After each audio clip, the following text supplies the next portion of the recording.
And I have to end this to see. So let's stop it. All right, I'm going to try it. And if not, I'll play it for myself. And if there's no sound, I guess I'll just be doing this over again. But I know that several of us missed getting to meet in May.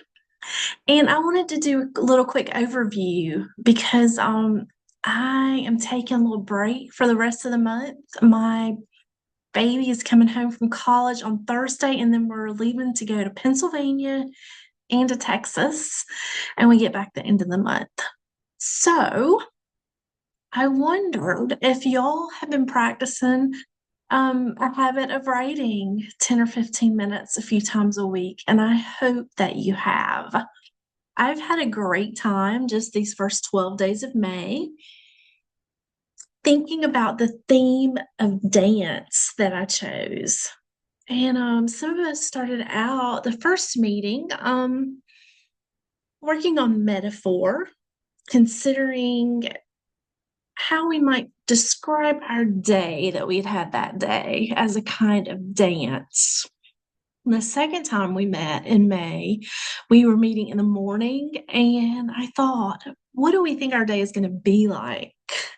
And so I loved considering how writing after something happens helps me maybe to bring meaning as I process it. But sometimes writing about the future can sort of help set my mind towards positive outcomes. During our second meeting that some of y'all missed, I'm going to show you, if I can share my screen, what I did for a crazy, silly little um here we go. Rewrite.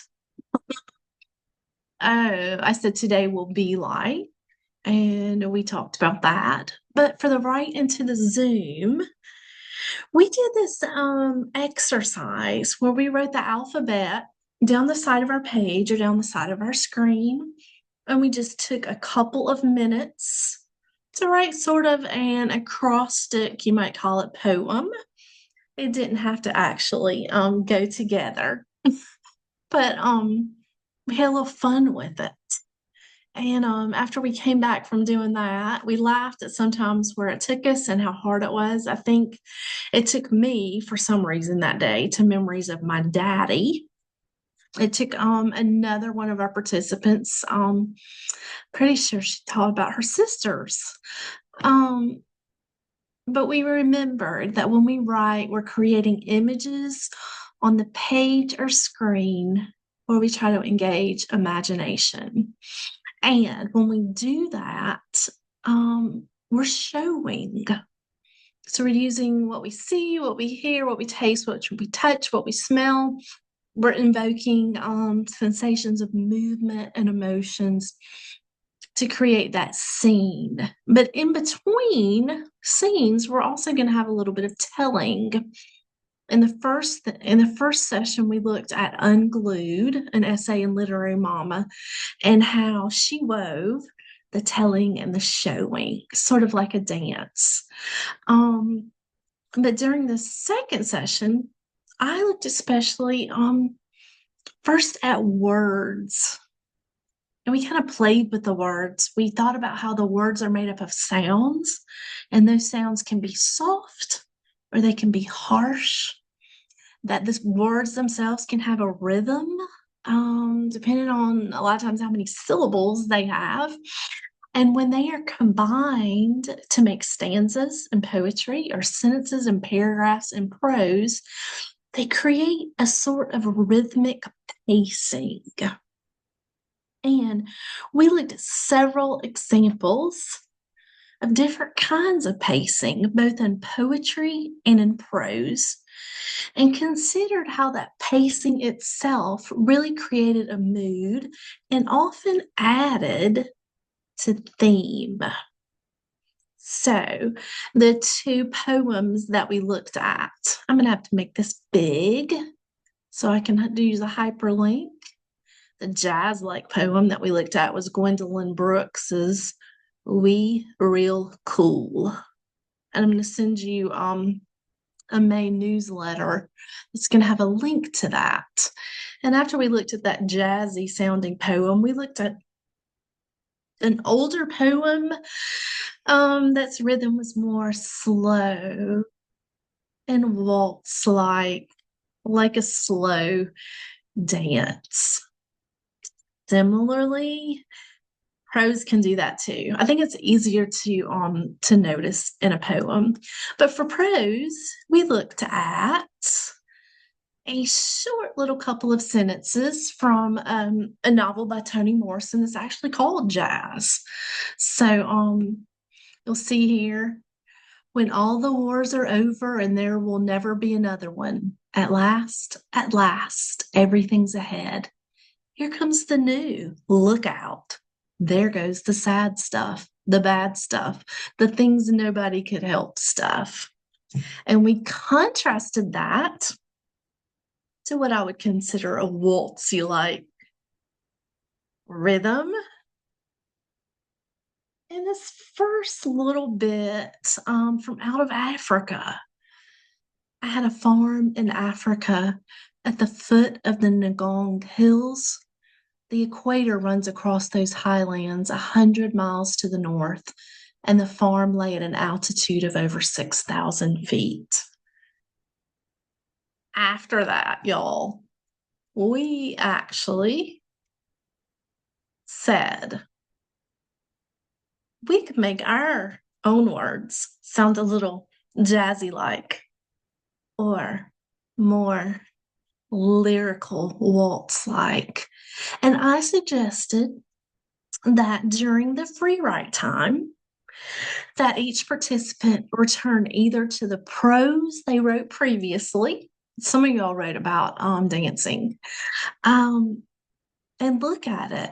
Maybe add to it or revise it with some chosen words and phrases that might be particularly soft or particularly harsh.